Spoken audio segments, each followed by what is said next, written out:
అందరికీ నమస్కారం. భార్యాభర్తల మధ్య అన్యోన్యత పెరగాలంటే ఈ 7 విషయాలు తప్పక చేయండి. ఒకప్పుడు రోజంతా మాట్లాడుకున్న భార్యాభర్తలు ఇప్పుడు ఒకే ఇంట్లో ఉంటూ కూడా ఒకరితో ఒకరు మాట్లాడుకోవడానికుండా సమయం లేకుండా పోతున్నారు. ప్రేమ తగ్గిపోయిందా? లేక ఒకరినొకరు అర్థం చేసుకోవడం తగ్గిపోయిందా? నిజానికి భార్యాభర్తల బంధాన్ని దూరం చేసేది ఎప్పుడు పెద్ద సమస్యలు కావు. చిన్న చిన్న మాటలు, నిర్లక్ష్యం. అయితే ఈ బంధం మళ్ళీ ప్రేమతో నిండిపోవాలంటే ఏం చేయాలి? భార్యాభర్తల మధ్య అన్యోన్యత పెరగాలంటే మొదటిది ఒకరినొకరు వినాలి. సలహా ఇవ్వడానికి ముందు వాళ్ళు చెప్పేది పూర్తిగా వినాలి. రెండవది చిన్న విషయాన్ని కూడా థాంక్స్ చెప్పాలి. నా కోసం ఇంత కష్టపడుతున్నందుకు నీకు థాంక్స్ అని ఒక మాట చెప్తే జీవిత భాగస్వామి ఎంతో మనసు దగ్గర చేస్తుంది. ఇక మూడవది వాళ్ళ భర్త ఇలా చేస్తాడు, వాళ్ళ భార్య ఇలా చేస్తుంది అని ఈ మాటలు పెంచుకుంటూ పోతే దూరాన్ని పెంచుతాయి. నాలుగవది కోపంలో మాటలు అనకండి. కోపం తగ్గిపోతుంది. కానీ కోపంలో చెప్పిన మాటలు మనసులో మిగిలిపోతాయి.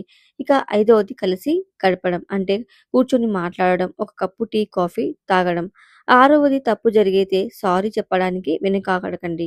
ఎవరు ముందు క్షమాపణ చెప్పాలో అనేది ముఖ్యం కాదు. బంధం నిలబడడం ముఖ్యం. ఇక ఏడవది ఒకరికి ఒకరు గౌరవం ఇవ్వండి. ప్రేమ ఉన్న చోట గౌరవం ఉంటుంది. గౌరవం ఉన్న చోట నమ్మకం ఉంటుంది. నమ్మకం ఉన్న చోట బంధం ఎంతో బలంగా ఉంటుంది. భార్యాభర్తలు ఒకరినొకరు మార్చడానికి ప్రయత్నించకండి. ముందుగా ఒకరినొకరు అర్థం చేసుకోవడానికి ప్రయత్నించండి. అప్పుడే ఆ బంధం ఎప్పుడు కూడా హ్యాపీగా ఉంటుంది. ప్రతి ఒక్కరు కూడా భార్యాభర్తలు తెలుసుకోవాలి. సంతోషకరమైన దాంపత్యం అంటే సమస్యలు లేని జీవితం కాదు. సమస్యలు వచ్చినప్పుడు కూడా మనమిద్దరం కలిసి దీనికి ఎదుర్కొందాం అని చెప్పుకునే బంధం. మీ జీవిత భాగస్వామితో ఈరోజు ఒకసారి ప్రేమగా మాట్లాడండి. భార్యాభర్తల అన్యోన్యత ఒక్క రోజులో వచ్చేది కాదు. ఒకరికొకరు అర్థం చేసుకోవడం, గౌరవించడం, ప్రేమగా మాట్లాడుకోవడం, కష్టాల్లో తోడుగా నిలబడడం వంటి చిన్న చిన్న విషయాలే దాంపత్య బంధాన్ని మరింత బలంగా చేస్తాయి. ఎంతో సంతోషాన్ని ఇస్తాయి. భార్యాభర్తల మధ్య ప్రతి మాటలో ప్రేమ ఉంటుంది. ప్రతి చూపులో ఆప్యాయత ఉంటుంది. చిన్న చిన్న విషయాల్లో కూడా ఎంతో ఆనందం ఉంటుంది. కానీ చివరి మాట జీవితంలో మనకు ఎంతో మంది పరిచయం అవుతారు కానీ మన సంతోషంలోనూ, మన బాధల్లోనూ, మన కష్టాల్లోనూ మనకు తోడుగా ఉండేది మన జీవిత భాగస్వామి.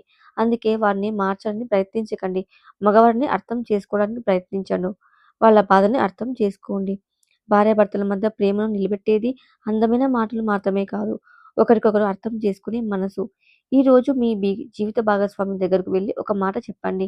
"నువ్వు ఏం అనుభవిస్తున్నావో నాకు పూర్తిగా తెలియకపోవచ్చు. కానీ నిన్ను అర్థం చేసుకుంటున్నాను."